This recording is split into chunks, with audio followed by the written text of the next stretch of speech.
Hello, everyone. My name is Hank Setala, And I'm Brian Daniel Edwards. and we're here with a fun episode of Midnight Meanderings, Stir Crazy Shamans. If the video plays.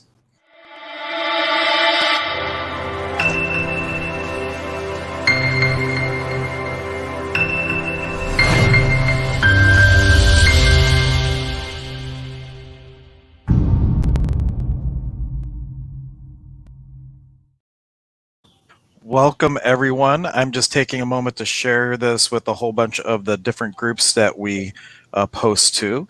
And so, what's been going on in your world this week? And then I have a story to tell you about some paranormal activity that happened with my Mesa last Friday. I know some of our viewers have already seen it, but heard it, but you haven't heard it yet. But I'll let you start because you, I'm sure, have a crazier week than I. Well, I mean, it's not that crazy that, well, okay. It's my life, so it's a wee little bit crazy. Hang on, let me see if it's washing me out. Is that better or worse? I'm actually not even looking at you right now. Let's see. I can see it is kind of bright in the background. Yeah, I'm trying to figure out why it looks overexposed here. It's okay. Well, but the sun's going to go down shortly, and we won't have that problem. Okay. So martial arts class is getting very interesting. A lot of change, a lot of growth. This is Marine Corps martial arts mixed with like qigong or something like that. It was really high level, high end MMA type stuff mixed with deep spiritual practice.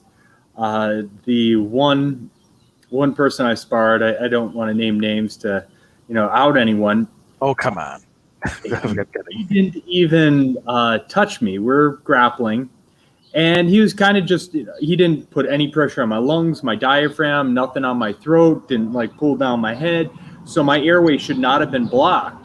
But all of a sudden, well, we're talking about spirit animals. And, all of a sudden I couldn't breathe. My lungs were burning and I just felt like I was getting crushed. And he didn't have any weight on me. I'm like, well, afterwards he goes, you know what my spirit animal is? I'm like, what? The anaconda. I'm like, oh, wow. So it is real. Some of what they talk about, the energy that they can put out or these energy fights that they have, it is real. So that was kind of a cool thing to witness. Yeah, I know in Peru they always say, like, when they're doing the medicine ceremonies, they'll have these energetic teques, these exchanges where, like, the dark shaman, for the lack of a better term, they'll throw energetic darts or they'll try to mess up with ceremonies, but it's all this energy play, like energy wrestling in a way between shamans, with the understanding that no matter which side you're playing for, it's designed to help you get better. Yeah. So it was, a test. Martial arts is like cardio, chess, and powerlifting. It's not even about using brute strength. It's not about endurance. It's not about being clever. It's all those things combined into one thing. So it was a lot of fun getting back into it. Yeah, and I just want to mention, because we are streaming to a whole bunch of different pages, but we're doing it kind of a roundabout way so that if you're watching it on like Brian's Facebook page or HHH or Sonic Shaman, we don't see the comments if you're commenting directly on those feeds. So if you want to make a comment, head over to the YouTube channel. I put the link in the description. If you're watching it on my personal profile, which I forgot I have to make public, Stir Crazy Shamans, we will see the comments. So you can just comment as normal. Anywhere else, click the YouTube channel and check in. And even before we started, Brian, we had people checking in. We had Angela saying hello, everyone. She was in before the stream, and we have Mike saying hello from different screen names. So Mike, thanks for hooking us up with like all these different accounts to make it look like more people are watching. We really appreciate that. Let's see. Yeah, I just posted in a couple more places. So. Yep. And I always forget if you ever are using StreamYard, which is what we're using, and you stream to a personal profile, if you don't go in after you start and make it public on your Facebook page, you don't see the comments rolling in. So I'm just going back and making sure I change that. And then I will tell you about my cool little paranormal story. Yeah, I can't wait to hear. Oh, So, but that was a very interesting class. That class went all day long, and we had a couple new people show up to the class. The one guy I thought was prior military, and it turns out no, he's current CIA. So he's coming to spy on our class, and we had another spy that we're not quite sure what it was. But last time our paths crossed, that was right when I got the staph infection, which almost killed me the last time. yeah, with the bull that charged into your camp and you thought you would play Crocodile Dundee and stop him with your mind powers, right? Well, yeah. I mean, I didn't. It's not quite as glorious as that, you know. I know. Well, I was giving the Cliff Notes version. Yeah, I thought I'd grab it and put it back where it belonged. Oh no, no. But yeah, so I crossed paths with this guy then, and then he crossed paths with them at the class. Not only did I get it, my good friend in the class got staph infection. So it was really strange. But there was a lot of that two-pie going on during the class. People from elsewhere were throwing darts at us, let's just say, and we had a lot of fending off we had to do. We got hit with a lot of black magic. Yeah, we're kind of like lightning rods there for some reason. Still catching a few arrows here and there, but it's on the mend.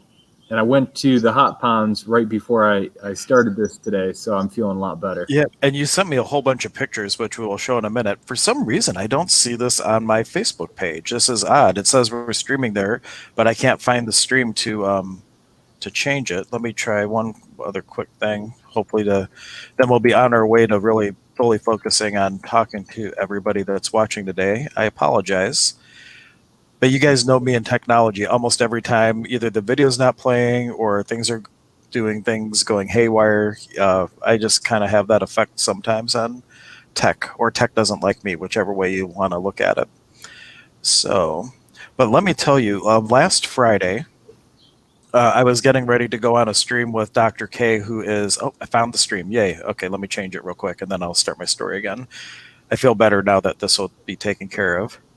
I even have my some of my aunts watching from Alaska now. The streams. She watched Stir Crazy Shamans in the morning. She caught another stream in the afternoon, and then she was like, "I'm hooked." So I think we have a little bit of audience from us, Alaska as well now. Public. There we go. All right. So now with the oh, Angela saying, "Oh my God, I wonder what's happening." Let us know what's going on in your world, Angela. I was about to go on the stream with Dr. K. I do an episode called Holistic Highlights, and I talked to a functional medicine doctor. And right beforehand, I was just getting something. I was wearing a skeleton shirt because she was going to give an example on air for like doing a process on me, and I thought I'll wear a skeleton shirt, right? So I go up and I get that shirt, and as I'm leaving the bedroom, I hear this crash, and I look, and from on my altar space on my dresser, a staff that I had with a dream catcher on it like jumped over my altar space and landed on the floor. And at first I thought, well, my friend who had given me that dream catcher, maybe he passed or something like that. He ends up he didn't pass, but this all comes to full circle in a second. But I had this impression that I really needed to work with the energy from. It was my first spiritual mentor that this was a gift from, and so I do a little quick ceremony. I go down and I start talking to the doctor, and all through the broadcast, I'm going to do it on purpose now, but I wasn't anywhere close to the board, and my camera would just stop like that, and I would just be my logo talking and not me. And a couple times that happened, and then until I was moved, I just had to share what happened with the staff and the Dreamcatcher. So I shared it, and then towards the end of the stream, I go to just check on my phone. I'm like, I wonder if there's anything on his Facebook page if he passed or something like that. And in that moment, I just totally get removed from the stream. StreamYard freezes, and I can't do anything. The doctor's just talking by herself, not knowing what happened to me. And I'm like, okay, something's really going on with my friend. So afterwards, I take my mesa, I take the medicine piece or the dream catcher that he had given me. That was the item that had fallen on the floor, and I go up to the center, and I place the mesa on my big Kilimanjaro mesa spread. I put the piece on top, and I go to lunch with Ryan, and I just let the mesa kind of work its magic. When I come back, I pick up my mesa like this, and all the stones fall out of the mouth. Every single stone. Now, if I were to open this up, you would see that it's like four folds. One, two, three, four. All the stones are in the center, and somehow they all moved out of the mouth of the mesa, and they all fell out. And so that night, I ended up doing a ceremony where I honored each one of the kuyas, and I ended up putting the Dreamcatcher in as one of my sacred medicine pieces. But like, how does that even happen? Like, you know how you have it wrapped. Yeah, I don't know how that could even be. Yeah, that's really insane. So I finally I messaged my friend on Facebook, and I look, and he hasn't even been on Facebook in over a year. There, like, his last update a year ago. So I'm like, I don't know if this is going to do any good. So I just kind of message him, and I got a message back. Uh, just about a day later, he's like, I don't know what compelled me to, but like he lives in like a remote area way up in northern Canada, no internet or anything. Yet he suddenly felt compelled that he had to like drive somewhere where he could get internet, check a Facebook account that he hasn't looked at in a year, sees my message and says, "Hey, I'm totally off the grid. Here's the address where you can write me." So now we're like back in connection again after many years of he was my original spiritual mentor. Haven't really connected with him recently, but that whole thing put me back into connection with him, and also in a very elaborate way, because now I'm working with the energy a lot more with him. And imagine that, like, he just gets in the car, drives, however long he has to drive to get internet, just to log in and find out that I messaged him, and now we're connected again. So it was a total, total circling back to how awesome is that? How spirit works to connect us if you're just willing to receive and pay attention. It happens. It really happens. There's a telepathic communication going on. Ooh, that reminds me. This morning, on the morning episode with Casey, he was sharing that he has a couple of massage clients whose spouses were trained in the military as military psychics. So I was just like, oh man, I gotta tell Brad, because we were just talking about that a few episodes ago, how like the military has like remote viewing specialists and things like that, and not one but two different people that he does massage work for, both having spouses that both were trained as military psychics. So I thought you would love to hear about that. That is really cool. I hear about that all the time, actually. For something so top secret, it's really out there. I told you about Jim Channon's house, did I not? Yeah, I forgot the name of the guy, but you told me about him. Yeah. I know we've had the story in the air before. The Men Who Stares at Goats guys, the one who basically established the program. He had a house up on the north side of the island, and a friend of mine was renting the house. I didn't even know that was his house, and he goes, "Oh, yeah, this is Jim Channon's house." I'm like, "Who?" He goes, "Men Who Stare at Goats," and I'm like, "Oh my goodness." So then he had this light journey machine. So it basically flashes lights at a certain rate, and it creates a journey state. So I got to do that in his house, and it kind of opened up the door to very easily astral project. So I searched his whole house, top to bottom, with my astral body, and I found this like book of knowledge and light, and I like absorbed it.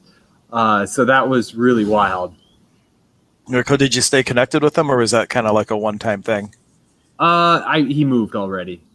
Wow, doesn't stay in one place very long. We have a couple more people joining in. We have Amber saying hello, welcome, and Mike was doing a 5911. That's an access consciousness thing to get technology to work. So thank you, Mike, for your contribution. Everything seems to be moving along smoothly now. But if you have any questions or anything at all, feel free to make the comment. We'd love to interact with you. I'm going to bring up. I know you sent me a ton of pictures. I assume you want me to share those, right? Oh yeah, definitely. Especially you can share the warm pond, and I can explain it right now. Any of them you find cool, I could even send some from other times. So any you'd like to share, I can definitely. I will bring up the warm pod first. I'm bringing it up on the full screen here, and then I can scroll through the pictures once we have this up. It's just taking a second for it to get focused for some reason. Oh, there we go. Wow, that is just a really high resolution picture. That's why it took so long.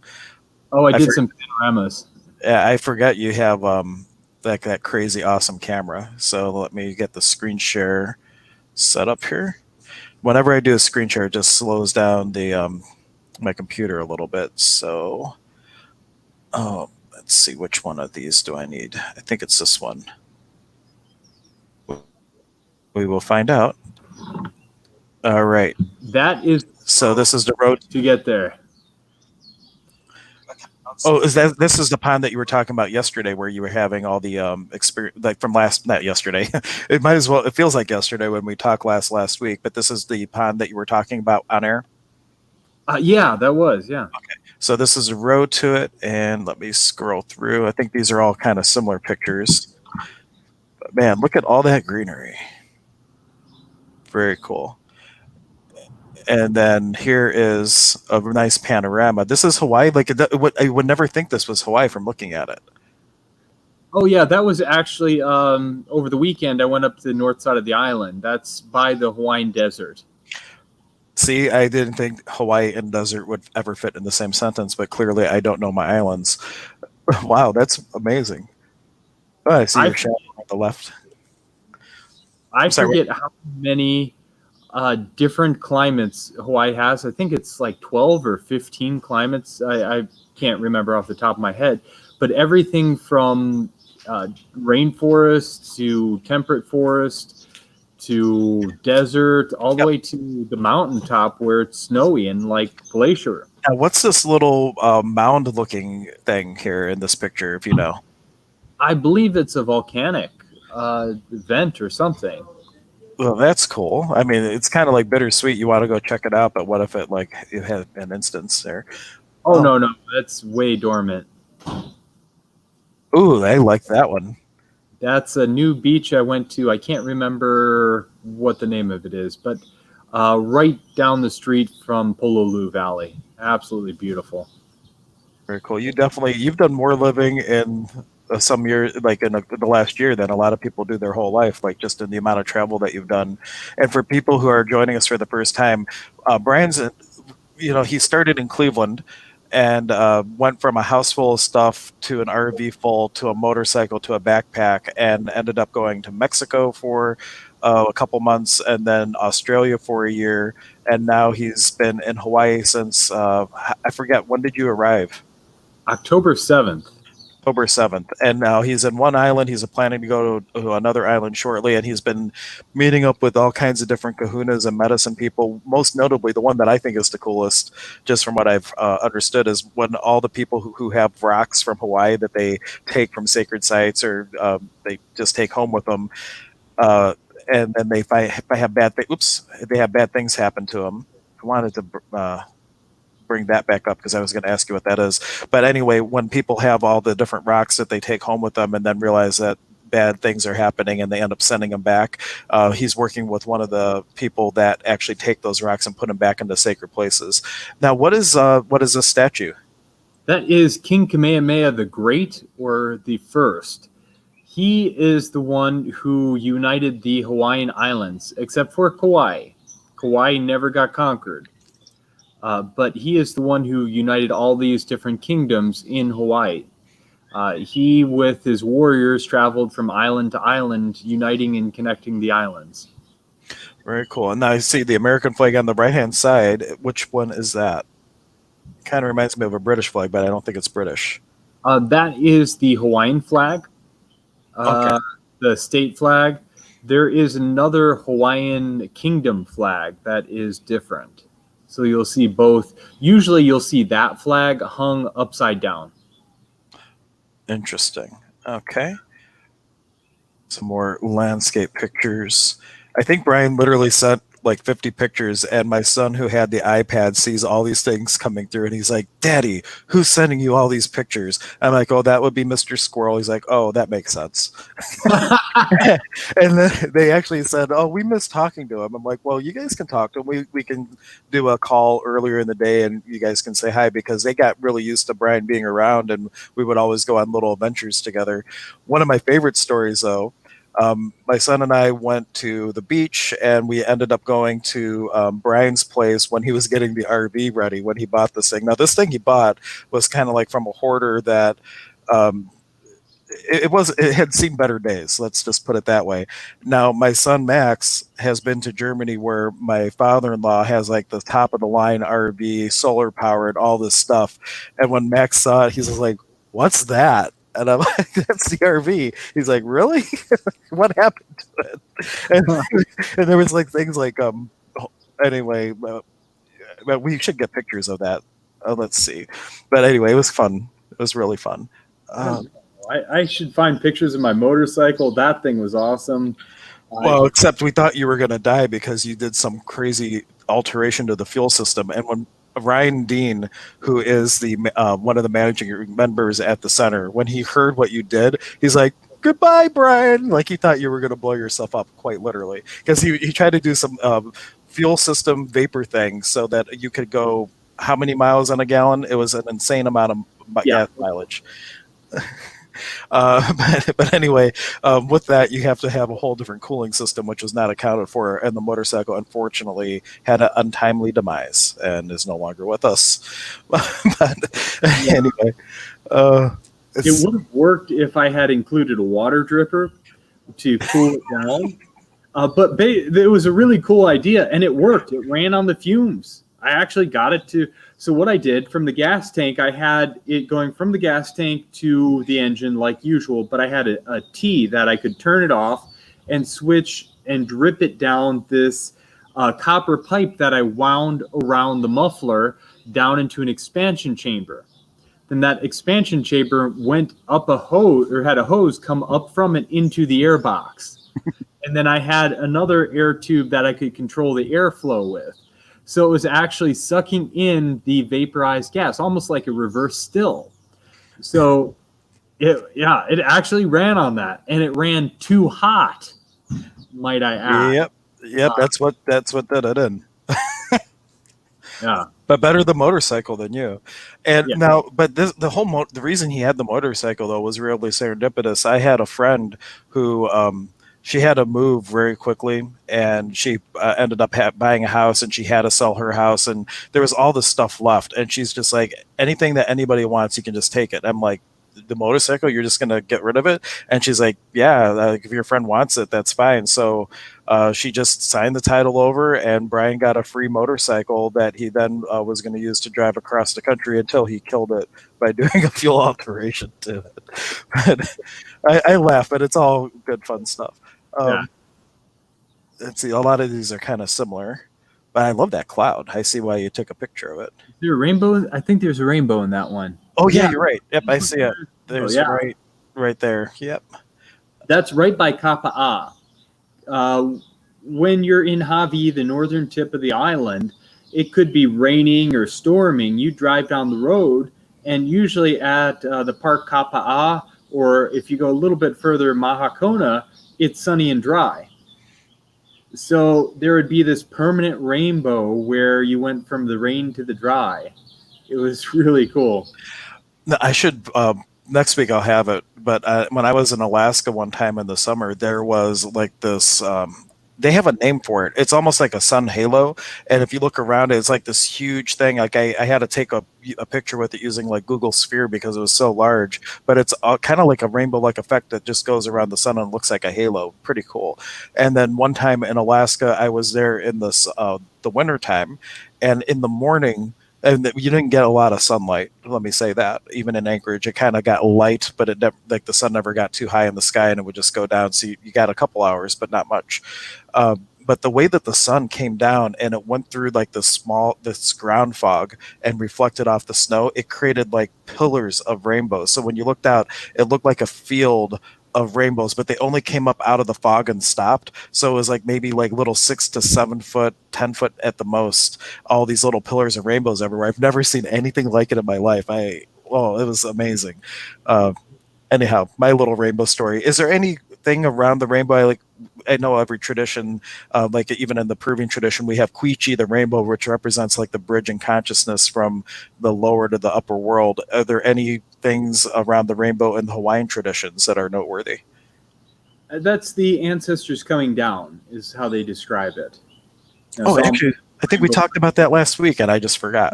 Yeah, I think we did. So it's a two-way bridge, basically. They can come down, we can go up. Yep. So I'm very interested in what that cloud formation is. Oh, this one? Yeah, no, back. You had it there. Yeah, what is that? Is that a? I'm sure you have a theory, right? I don't know. Cloaked ship. I know you want me to say it, so I'll say it. Do you think that's a space vessel of some kind disguised as a cloud? I don't know. That's very peculiar looking. It is, but okay. The other side of the island is so epic. Like every vista, every view, every turn of the corner is just phenomenal. That's like the northern, like Skip north. ahead. And now here we got a picture of actual people in it. Who's this character? That is actually Rocky. Rocky. Is that the Qigong guy? No, that's the Kahuna of the Rocks. Oh, the rock guy, literally. When you said rock guy, I was thinking like Rocky Balboa, and that's where I was going with the. Okay, wow, cool. It's good to have a face to go with the name now. Oh, wow, that's awesome. This reminds me of a sunset that I saw in Ireland, actually. I should try to find my pictures of similar spots I've been, and we can like have a comparison thing here. Anyway, well, let me jump through here because you got so many. I'm just going to jump over to where it looks like it's a little bit different, so we can get through them. And if anybody has questions about anything at all or a topic you want us to talk about, this one I think I saw last week. Yeah, that's from the newest beach in the world. Okay, so I think we're past where we had gone to last time. A lot of really awesome things. But like I was saying, if anybody has any questions or comments, any place you want us to take the conversation, we are willing to go wherever you'd like. Now, Angela was saying, my God, there is such amazing beauty in a site. I would love to go out and see any of these beautiful sites. And then also a truly amazing life experience. I bet his life would make a great blockbuster movie. You know, I think he should have a reality show. No joke. I'm going to start writing a book. I know I've been saying this for a long time, but I'm going to write a book, and it's going to read like a military dossier or a military, like you're going through a military file. And I'm going to say everything, but it's going to be redacted. So when I was in Redacted, doing Redacted, doing DMT with Redacted, I had this experience. So I can then freely speak about what I was doing, where I was doing, or, but I have to withhold details of where I was doing it or with who to protect people or to protect myself from, legality and all that sort of stuff. Yeah. So this is the alleged stories of the mischievous Squirrel Brian. Yeah. Very cool. Yeah, you definitely should start that. Even if you start just talking into a recorder, you can get things like that transcribed and just roughly edit it. It might be a lot easier than you think. You don't have to sit there and write. Or voice to text technology is amazing now too.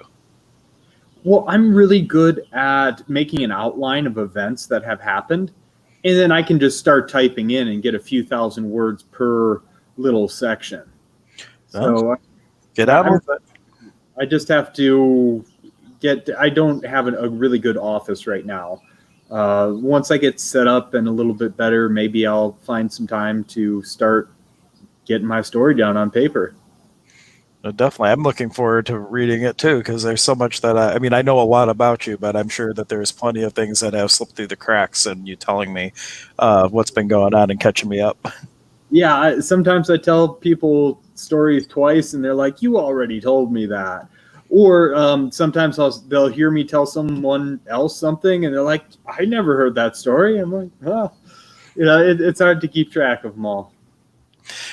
Great. So, what's on everybody's minds tonight? We kind of got just caught up a little bit with what's happened during the week. I shared my Mesa story. Is there anything going on in your guys' world that you want us to focus on? Should we do some work around healing? Should we, I don't know, what's on your mind, Brian? Where should we take our conversation, our meandering? I have a little bit of a 5G headache right now, so it's my mind's a little bit blank right now. Uh-oh. Well, we don't have to go like a long show either. Like if you want to have a shorter show, we could definitely do that. No, I'm good. I'm good to go. My mind just got a little bit scrambled when I was over in Hilo. Unfortunately, they have 5G, and as soon as you enter in there, you have this feeling of impending doom. You get this horrible headache, which starts getting worse. You get nauseous, and then you stop being able to think with higher functioning thought. That's the same thing that happened in the Gold Coast in Australia. That was a 5G zone, so it's really bad. Well, maybe we should do some healing on you. Ooh. Oh. What was I gonna say? Yeah, I'm pretty chill though. After that, I went to the hot pond and hung out there. Actually, I was doing some homework, getting pictures to show you and put it up online what it looks like. Now, here's a question right up your alley. Angela is asking, I have a question. Is it possible for someone to journey without anyone helping? And when you say journey, I assume, are you referring to just journey work? Or are you referring to specifically working with teacher plants? Because the answer might vary. Well, actually, the answer is probably the same, but I just like to have a little bit more context if you Yeah. want to let That's a us big know. yes and no. It really depends on yourself. Do you feel comfortable? Do you have a good connection on the other side that's going to keep you safe and protected? If you're surrounded by angels, or a lot of the kahunas and spiritual people here are surrounded by the night marchers, so nothing's going to mess with them. Now, it is, if you're especially working with plants, some of the stronger ones especially, it's good to have someone there to attend to your physical needs. So they can hold space for you. They can, if you start dropping into a lower energy, they can bring your energy up. If you need anything, if you start getting dehydrated, if you start getting cold, they see you shivering, they can put a blanket on you. So it's really good to have a sitter, especially if you're not experienced at working with plant medicine. Now, there are people, to include myself, that feel completely comfortable with working with plant medicine on their own. You set up a safe environment, make sure you have all your needs on you. I like to do it inside a locked house in a locked room. I have my water right by me. I'm warm. I put my earplugs in. I put my blindfold on, and I'm very far away from this world. And she was saying because she had a bad migraine for 3 days straight from waking up till sleeping with no breaks. So, Interestingly, a lot of people have had really bad headaches this week. There is a lot of celestial activity going on. I heard a lot of planets were in retrograde. We have eclipses happening. We had a full moon. The summer solstice is coming up. I haven't checked the Schumann resonance either, or the solar flares, but that could be happening as well. So sometimes, well, I mean, depending on where the headache is. Are you experiencing headache in the center of your forehead? That could be your third eye opening. And activating your pineal gland, either cleaning itself, waking up. So much it could be. right. And she says she's not taking any plant medicine yet, just journeying. And one thing that could really contribute to a journey experience would be if you have any sort of music, you would listen with headphones with binaural beats to keep you more readily in a theta space. That can definitely help you hold the space there longer. Depending, I mean, there's all kinds of different ways to journey. And for me, I just get a tone and I know like I need to lay down now. If I'm driving and I get a certain tone, I'm like, I need to pull over because I know I'm about to go out. And it's just, you just know the energy's there and you just kind of fall into it and off you go. But for other people, if you need an assist to stay there, binaural beats are a great thing to do. Oh, I got a notice from So these notices coming through all of a sudden. This is crazy. And then she was saying she's never done a journey before, but she really wants to, but doesn't know what to do. Yeah, and then there's so many different teacher plants. There's kind of a system of things that well, depending on everybody's individual history. Like if you were working with one of my guides that I've done work with, they kind of see what's going on, and then based on your past and what your past traumas might be, they kind of map out. You would start with one thing to help with like PTSD, and then you would move on to other things that take you in different directions. So there's like certain ones that you would ideally want to start with. If you want to message me, I'll go. Well, actually, Brian's probably comfortable just talking about what you could do first, but I was going to be more reserved. Yeah, I mean, like Hank says, each plant has a different lesson for you. And it really depends on what your intention is. You can take any of these plants and turn them into a drug by going to a party and drinking alcohol. That completely kind of cancels it out when you mix it with alcohol and it becomes a drug. Now, it really depends on if you're trying to heal your heart, if you're trying to clear trauma, if you're trying to get information. But to me, the best, and even if you're trying to break addiction, a lot of psychedelics will break addiction. Yeah, there's even FDA studies going on now, clinical studies for like psilocybin for addictions, MDMA for PTSD. So even like modern medicine is starting to take notice that there's a lot of benefit from these things. Plus, the people are going to do it anyway, so why not approve it and monetize it, right? So that's kind of where that's going. But they're still in like the trial phases right now. In Mexico, or not Mexico City, in Tijuana, there's a clinic called Chipsa, and they do iboga therapy there. Yeah, how long is that? Like a 24-hour thing? It's or 72 No, hours? 12 to 72-hour journey space. Oh, man. And it is Alice in Wonderland, very vivid. You go inward with the iboga, and it's you talking to you. So basically, your subconscious or superconscious mind talking to you in a very terse and real way. About 45 minutes, when it kicks in, it breaks all physical withdrawal symptoms, including DT, nausea, vomiting, any of that. It breaks all of that. That's just a long time. Then on the other end of it, you have this experience. It cures addiction at a 95% success rate over a 15-year study that they've done. So that's huge. I know there's been clinical studies of mushrooms breaking with an 80% success rate in quitting smoking in just 2 sessions. Yeah, they also did ones with intravenous DMT, and I forget what they were doing, but it was like in a clinical setting, and they did some research around that too, showing what it was good for, but I can't remember the details on it. But science has been touching in with a lot of these different things, and hopefully things will become more and more accessible and normalized for people to be able to use it. But then part of that is with the clinical setting, you're missing the ceremonial component. Like if you were doing any of these with the shaman, you're opening in ceremony, you're calling in the spirit of the plant, and you're involved way more energetically than it kind of, for me, feels like the difference between having just a chemical experience versus a spiritual experience. Both certainly could be healing, but in the clinical settings, it feels like they're just missing a big part of the magic that happens with it. Just my point of view. You can't get around the spiritual aspect of it. And they even talk about that in Chipsa. Yeah, it's a clinical setting, but when you're in journey space, there's no mistaking you're in the spiritual realms. And they even talk about that. But you're not setting the intentions the same way. I just feel there's more potency if you're like doing the ceremonial component to it. Granted, you're right. Like once you're there, it's like, here's the spirit of the plant. Happy, you just didn't have a nice introduction. You're just going to work at that point. But yeah, plant, doing the whole thing, whereas you don't have the setup.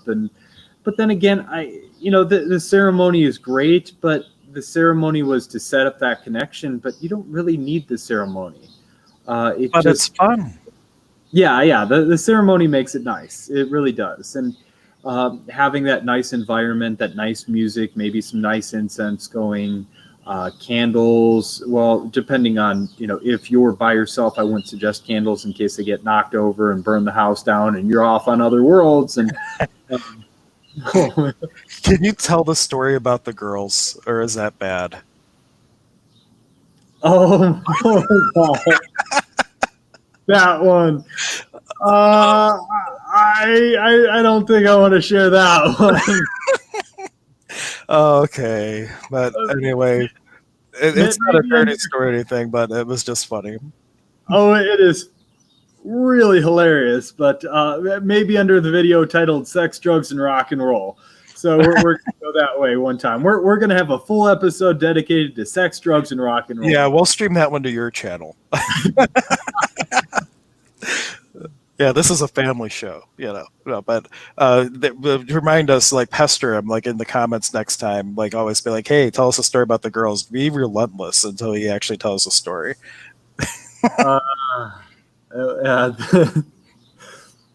But oh, on a good note with that, one thing that I believe was discovered from that is one thing that breaks magic is citrus. At least this is one of the things they teach in hoodoo, and he was able to break the influence of the teacher plant by using that. If I remember, is that a different time? I don't remember. There's too many to keep count. no, that was actually at the end part of that. That was after I was done interacting with people. I then went into my pyramid and was meditating, and I experienced this. So the mushrooms that I had were no longer the same mushrooms. They had, during the growing process, there was solar waves that were happening. They actually changed the genetics, and they went from being gold cap mushrooms to being completely albino. The caps were white, the gills were white, the stems were white, and it had a complete different effect. My theory, chemically, what happened is it started producing some form of 5-MeO DMT because it was more like the God particle than the spirit molecule. So mushrooms contain 4-phosphorhydroxy DMT, an orally active form of DMT that needs no MAO inhibitor. Whereas ayahuasca, you take the chacruna leaf or the chalipanga. Chalipanga is really cool because it actually contains 5-MeO DMT. But the chacruna, or you can do acacia bark, or that's what they do a lot on the island. The koa, Formosa koa is actually an acacia tree. So what they make the koa furniture out of, what they make the ukuleles out of, that is actually a DMT containing tree. So I'm they gonna go distill my son's ukulele right now. No, I'm kidding. no, it's in the bark. Oh The man, wood itself has such a minute that it's not really worth much of anything. It's in the bark that contains the higher. just like the cactus, it's in the skin, not the flesh. Got it. So the chacruna, you need the ayahuasca vine, which contains the MAO inhibitor, but the mushroom contains that extra hydroxy group off of the endol ring. So you have the carbon ring that everything's attached off of. It has an extra hydroxy group that prevents it from getting broken down by the enzymes. So it works orally active. But the mushrooms I was working with that night were completely different. It was an experience of transcendence. Even I wasn't there in the consciousness that I usually know. And the people I was interacting with could ask questions and get them in a very different, they could get some really amazing answers. They basically had a conversation with God or source or the creator, however you want to put it. So then later, when I went into my pyramid temple, And just to clarify, he built a copper pyramid that he had in his room over his bed. So he literally slept in this like. I should find a picture. I'm sure I got some somewhere. For next week, I'll have some pictures of this ready. But I mean, this pyramid has seen some action. We took it down to Serpent Mound and we had it up over like by a sweat lodge, and then we did the death rites in it for one of our shaman weekends. This pyramid, we did a crystal bowl concert with Max the Crystal Skull and had the pyramid over it. So we've had all kinds of stuff with this pyramid that has just been amazing. So we set it up at your expo. We got an extra set of pipes and made it 20-foot. 21. Yep. That was fun. And then he was doing healing work inside the pyramid. And though you just kept it 21 feet, it wasn't measured to the megalithic yard or anything, or did you do that? I know I recommended it, but I don't think you actually did it. I didn't chop any pipes, and half of them got rented. So, oh, true. You wanted to return it. That's right. But if you ever were going to build a pyramid, there's a thing called the megalithic yard, and if you make the increments of the lengths to that, there's just an extra potency because it's a sacred measurement, and there's all kinds of different correlations. We could do a whole episode on sacred geometry and stuff like that. But Google megalithic yard. Freddie Silva is the one who did a lot of research around it, and anything you're doing, even when I set up my mesa spread, sometimes I'm measuring the cloths to be the megalithic yard, and I set the mesa up really with the intention of having it be a sacred geometric hotspot, and it just adds another layer of potency. Do you need to do it? No, but it can add. It's like adding, cayenne pepper to something. It's increasing the heat. It's increasing the potency. So I was in the pyramid, and I was, finally in this journey space, and it was an experience that I had never had before. I can't even explain it. There was entities that were coming in, but I mean, we're talking like gods or legions or like, I mean, I don't even know what they were, and I knew exactly what it was, but I can't explain it. And I sat in on a ceremony or a meeting or a council, and at some point in time, like my body was like shaking, and they're like, okay, it's time for you to go home.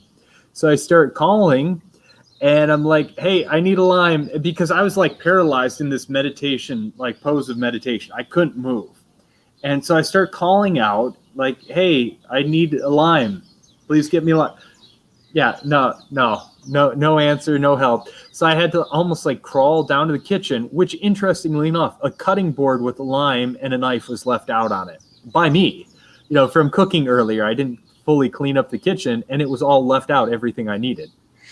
How does it get any better than that? So I found a lot of times in my life, even if I don't realize that I've set something up, I've set it up to a T. And my higher self is just kind of pulling the strings. And I'm like, oh, that's why I got that. Oh, that's why I packed that in my pack today. So sometimes it just happens that way. So I bit into the lime, and I started coming back, and man, I got worked over. That was insane. The energy and power that was flowing through me was, wow.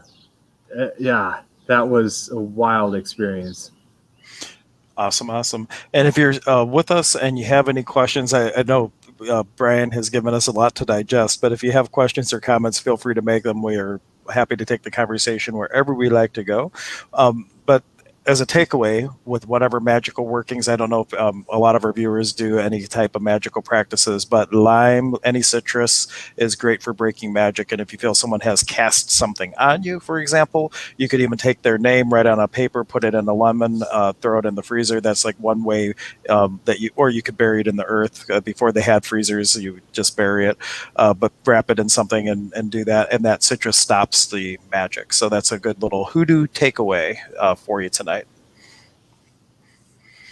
Okay, I'll share the story of the girls. Oh, yes, I knew it. I knew we would get it. Yeah.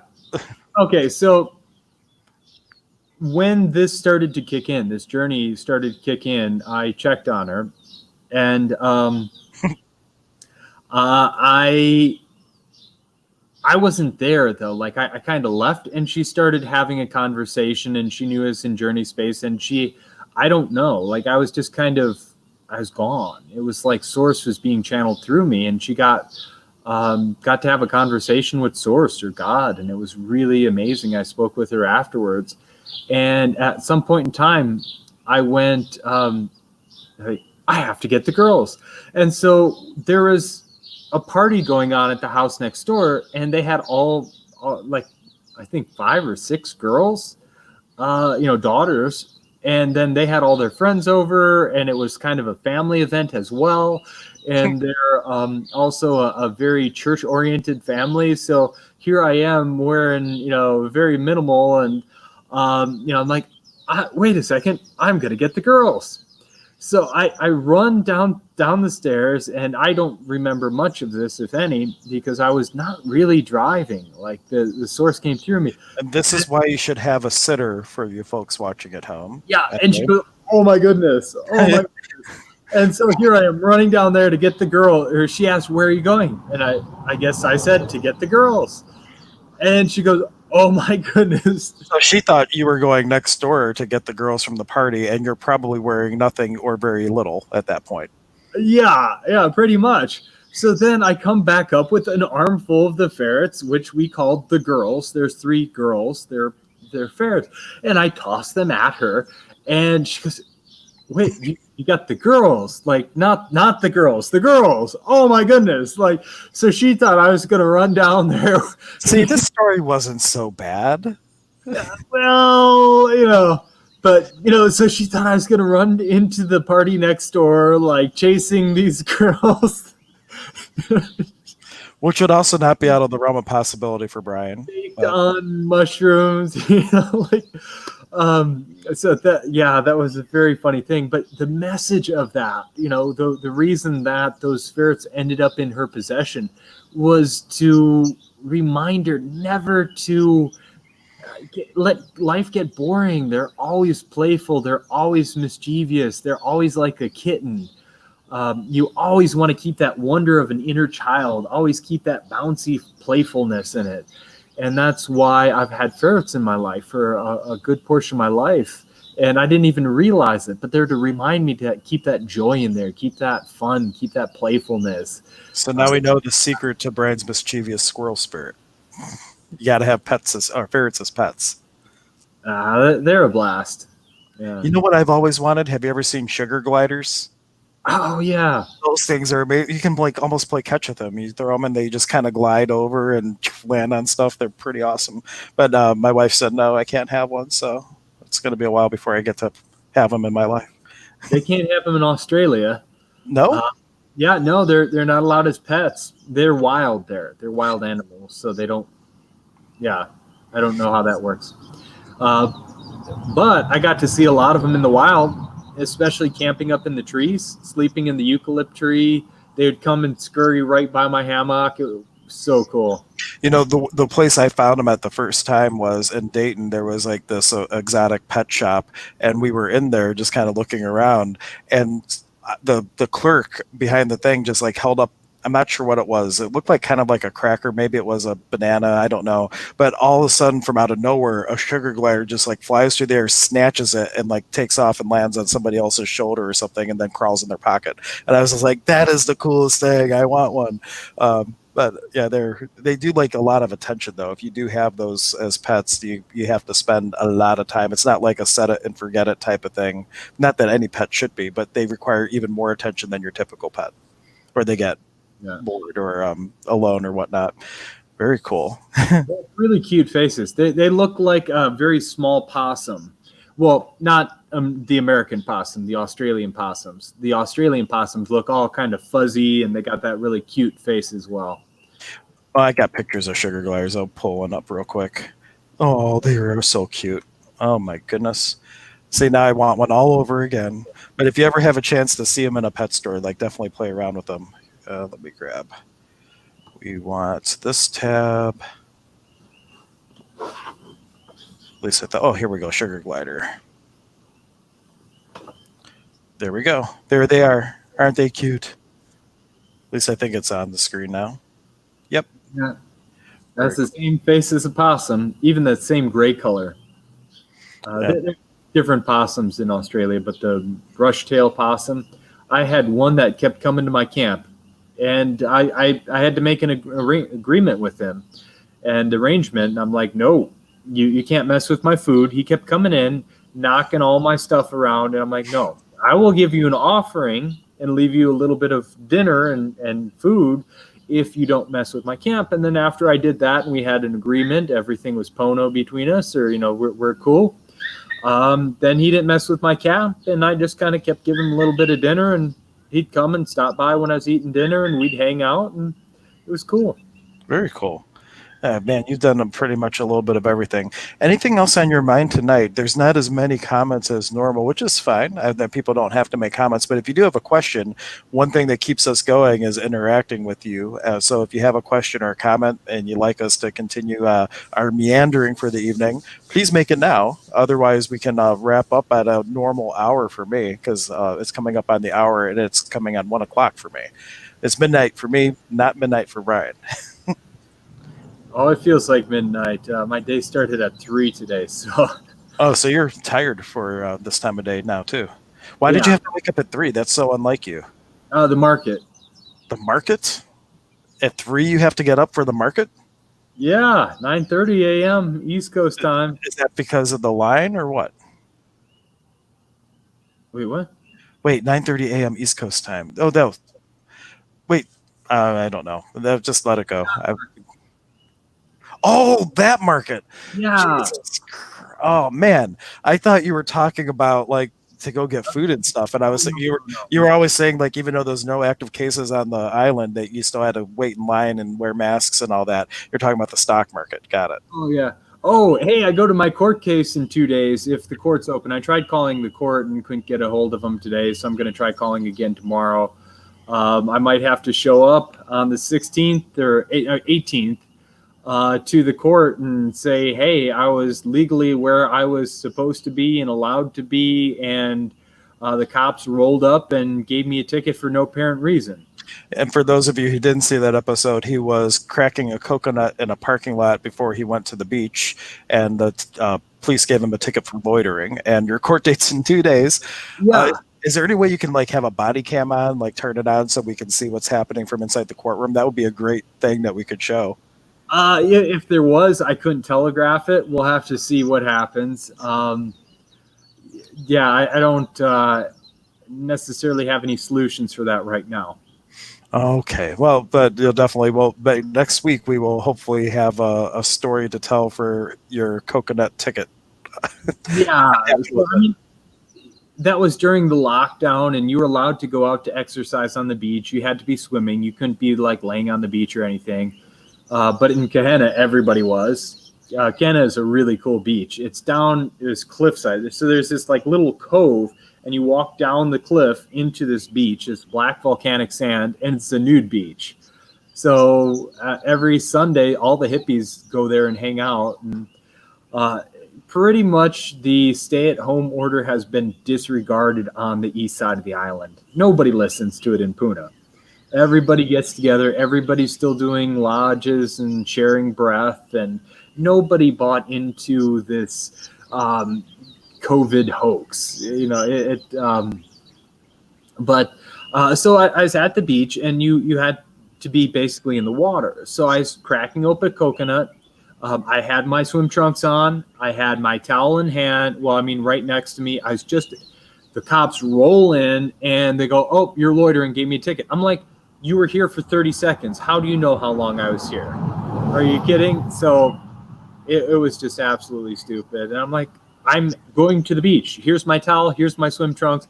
I'm going down to go swimming. I was just getting a drink. Nope, got to take it up in court. I'm like, are you serious? I have to go to court over this? Now, what will happen if you're found guilty? Is it just a fine? I don't even think there's a fine associated with it. It's just wasting taxpayers' dollars keeping worthless court cases.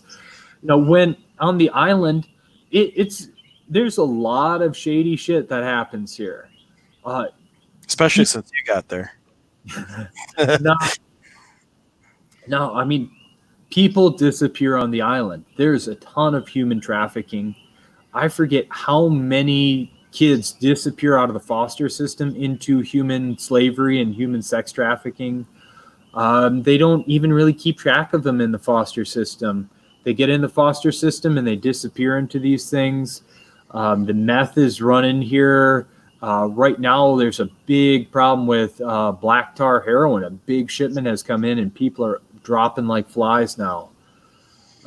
It's really bad between the black tar heroin and the crystal meth. It really affects a lot of the impoverished areas, which actually are a lot of the areas in Hawaii. Now, crystal meth I know only because of the TV show Breaking Bad. I've never heard this other term, black tar heroin. What is that exactly? That is actually its natural state. It's pure heroin. It is the sap from the opium poppy or the California poppy. You take it, you know, it's got this like bulb on it that's full of the poppy seeds. You know, so that's where poppy seeds and why you can pop positive for heroin on a drug test if you eat poppy seeds right beforehand. So it's got this bulb, and you just kind of put a nick in it, and it starts to drip this high latex liquid. So then, especially in Afghanistan, that's why we went to Afghanistan, to keep the poppy field secure. We had guys with M16s guarding the poppy fields, stopping the Taliban from coming in and burning them. Believe it or not, opium is a major commodity on the world market. So when the Taliban came into Afghanistan and was going to shut it down, that was going to hurt the whole world economy. So that was one of the missions of Afghanistan, to keep the opium trade going. And then after we're in Afghanistan, guess what happened? The CIA started funding their black budget by importing heroin into the United States. So it's a huge reason why drugs are still illegal. So they're the only ones with product on the streets. They import it from Afghanistan. They're importing cannabis as well. They'd fly it in using military transports. They'd fly it in the States and distribute it. You don't think a couple guys with a donkey crossing the desert could provide enough drugs to supply a whole country? Well, it sounds funny when you put it like that. Yeah. Did you ever think about that? Or a couple guys, flying on airplanes with balloons up their ass? Doesn't work that way. I'll tell you, have you ever watched the TV show Breaking Bad? I caught. Oh my gosh! Like, what a mind-blowing thing! Like, it's a unique show in that the guy is a chemistry teacher that has cancer, and you end up rooting for this drug dealer in the film. But like, just the way that they ended up making their product and the ideas that they had to stay under the law, it was just really like, wow, this stuff probably really happens. Just going back to the human trafficking thing, Angela was just saying that hearing this breaks my heart. I hate people's harming any child. Absolutely. That's like, but what do you do? Like, like if you see something, say something, I suppose. But what could be done if they're not tracking it? There's people working to remedy it here. People find those people and take care of them. Yeah, they get taken care of. There are headhunters still in Hawaii. They are, from long family traditional lines of headhunters, and it's like pruning. You take out, at first I thought, oh, these headhunters are dark. Oh man, like coming to the island or hearing these stories of headhunters and, like, oh man, these people, what are they doing? But they're actually culling the herd, or they're removing the weeds out of the garden. And I mean, this is referred to, especially Kauai, as the Garden of Eden. So they're removing the weeds out of the garden. So the headhunting is forcing them into reincarnating into a lifetime where they might not make those same choices again. Oh, cool. It's at least there's something happening. And for everybody watching either now or on the replay, one thing you could do is just say, hey, my teammates, my light team, as Brian calls it, what energy could we be to facilitate hope, peace, and love for the children affected by this, and at least send your energetic contribution to those affected. So if you can't directly impact it, we all have the ability to get our team involved and offer some contribution for the children that are involved with that, and for any possibility for a shift in that, just holding the space for it and allowing our teammates to be present as a facilitator for that change. So we all can do a little something as long as you're open to offering it. And the problem is it's happening all the way at the top. It was being run out of the White House. Pizzagate, that was actually those 20,000 deleted emails that Hillary deleted were about Pizzagate. They were about child prostitution. And Jeffrey Epstein, he had Pedophile Island, that elites from all around the world, people with the British Crown, celebrities. I mean, people that are very well known all around the world would go to this place. And it's not like a myth. There's FAA flight logs showing these people go to Pedophile Island, showing them fly on Lolita Express, which was Epstein's private airplane that would take them to this island. And all that brings them lets down, absolute resolution from infinity to infinity and beyond. It gets ugly, but there are good guys working to fix the problem right now. And a lot of it's bringing awareness to it, and demanding as sovereign beings that we will not tolerate this anymore. We want a place for our children and grandchildren to be safe and live in a world that is the Garden of Eden again. We have that technology. We have the ability to create that. It's being withheld from us pretty much for profit right now. The people at the top are trying to nickel and dime us, especially with free energy technologies. We haven't had to pay for gasoline. I mean, Tesla had an electric car 100 years ago that would run itself with a free energy generator. We haven't had to buy gasoline ever. But guess what? A lot of people made a lot of money off of it.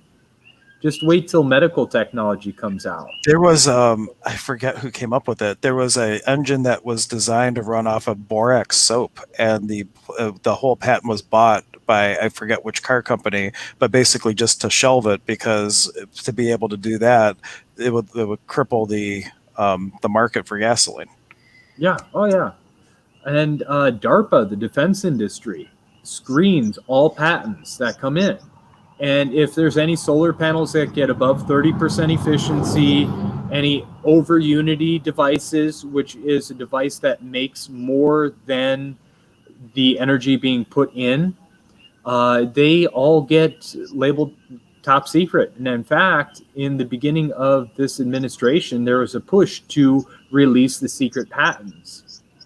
And that was demanded. And if you're paying attention, there's a lot of new technologies coming out. New medical technologies, stem cell technologies, things that were only used in countries far away and by the super rich. So some of these secrets are finally being released to the general public. I mean, look, we have Space Force, the sixth branch of the military, coming out. So pretty soon they're going to show us what they have in Space Force. The TR-3B, the Dreadnought, the Nautilus, ships that have interstellar capabilities. Yeah, they're not running on gasoline, let's put it that way. Excellent. Anything else? Because we're at a little bit over an hour, and as you guys know, it's a little bit late for me. So, last call for any questions that we could speak to. And even if you're watching this on the replay, if you have a question or a comment relevant, we can always pick it up next Tuesday as well. So if you comment during, if you're watching on the replay, still make your comments, make your questions, and we can bring those up next time. Did you have any final closing thoughts? How about we just give them some energy? All right. I like ending with a happy note and kind of clearing everything off of everybody. Someone say note. So, okay. Now imagine my hands on the top of your head and just kind of open up and become receptive. Just feel the light energy flowing down over your head. And it doesn't matter, if you watch it now, if you're watching it now, if you watch it a year from now. It's still in the etheric field. It's still in the quantum field. So this will come down over your head and bring you some energy.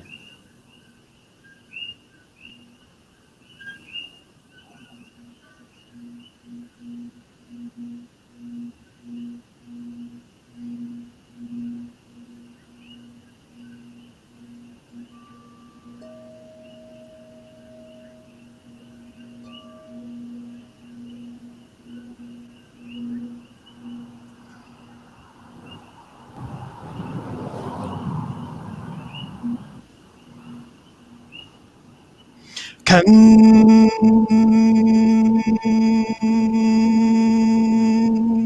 Chai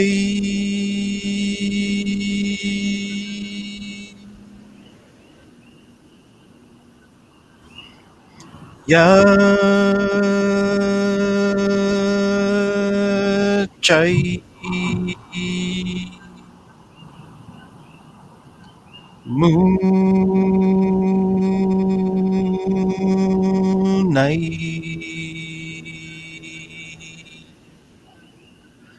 Lăng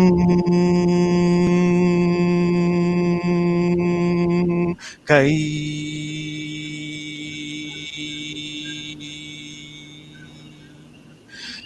Kau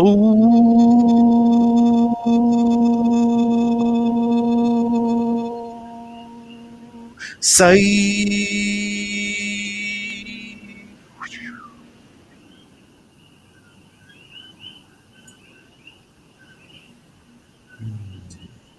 That was very nice, Brian. Thank you. Thank you for adding that. Would you like to explain Kausai, Kanchai? Kenchai, and we were basically going from the unrefined light, which is Kenchai, the light, the pure light from the upper world, going through the filters of our mental body, Yachai, our wisdom and our intelligence. Munai is a combination of your will and love. It's at the heart space. Lankai is the industriousness of the physical body. So the intention behind these chants was bringing in the light, bringing it through our filters, balancing them so you can express that same divine light through your kausai into the field of living energy, basically bringing divinity into the experience of duality, being in the world but not of it, was the intention behind the series of chants. Thank you. You're very welcome. And one final question, because they snuck it in as we were doing the closing. What is, in your view, the most spiritual place on the Big Island? And we'll end with that.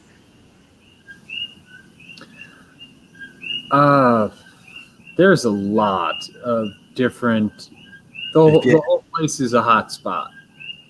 But there's different places. The top of Mauna Kea, absolutely amazing. Very, very powerful. The volcano and on the fresh lava flow. I mean, going down into the Kilauea, I believe it's the Kilauea crater, laying on the fresh lava in the middle of the crater, that tube that goes all the way deep into the earth, that's powerful. You can almost leave your body and go into journey space just there. One thing I would say to people, though, and one thing that Zane, one of our teachers, is really, he felt charged with, is to let people realize that their own backyards, there's these sacred energies and these sacred landscapes. Yes, Hawaii is a hot spot, but I just want to remind everybody that you have a sacred tree perhaps in your backyard, or a desert, or a stream, or a waterfall, that all have this magic to it. And not to feel that you have to go somewhere necessarily to have a spiritual experience with nature, that there's these nature spirits right in your backyard, that if you're willing to be open to it and have a dialogue with it, that you can have amazing experiences literally in your backyard. Just like in Vermilion, Brian, we talk about this tree all the time, this tree that grew in a way that you can actually get inside it and stand up, and you're inside a tree. Like, there's these magical places everywhere. So most spiritual place in Hawaii, ask yourself, well, it's all part of the Kausai Pacha. If you're willing to see the sacredness in it, you could have a spiritual experience in any place in the world. It doesn't have to be Hawaii or Peru or Tibet or anything. Yeah, but I've been a lot of places, and Hawaii is definitely an energy center. You know, I don't disagree. You can find the magic anywhere, but Hawaii is really, really, really powerful and amped up here. The fresh lava flow out by Kalapana, that, to me, some people say it's different for them, but I sit on it and I could just sit, not think any thoughts, not worry about doing something later today, not, oh, I'm in a hurry, I got to get this done, no, I didn't get that done. You just sit down on that fresh lava flow, and it's so peaceful. Yeah. And I'll read these comments and then we'll play our outro. And we had Angela just saying, awesome. Thank you guys so much. I love these beautiful endings. Makes my night a good one. And then in response to the nature thing, that her yard has many little spirits in it, like little people. Yes, there are so much things going on. Even today, Casey and I were on a hike, and we'll probably talk about it on Friday's episode or whatnot. But there was like all these little mischievous nymph spirits. And there just happened to be a really odd correlation with what I was aware of and something that happened to him and a friend like a week before. So a little teaser for the next episode when I'm on with Casey. But thank you to everyone for being here with us. Brian, thank you for continuing to do these midnight meanderings. We'll see you again next Tuesday, corrected with an update on your court case. Yeah, so this is going to be interesting. I don't even know if the courts are open right now. Still, most everything's shut down here in Hawaii. Well, still, probably show up, because if you don't, they'll probably come after you and give you a citation for not showing up. Yeah, I mean, technically, they could issue a warrant for my arrest if I don't show up for going to the beach, which I'm legally allowed to. Yeah, could you imagine that, getting arrested? Because, so. Well, if it was anybody else, I couldn't, but for you, I absolutely could. Yeah, I'm not going to mess with it. I don't want a criminal record for going to the beach. So, good grief. All right. But good night, everyone. Thank you so much for being with us, and we will catch you next time. Aloha.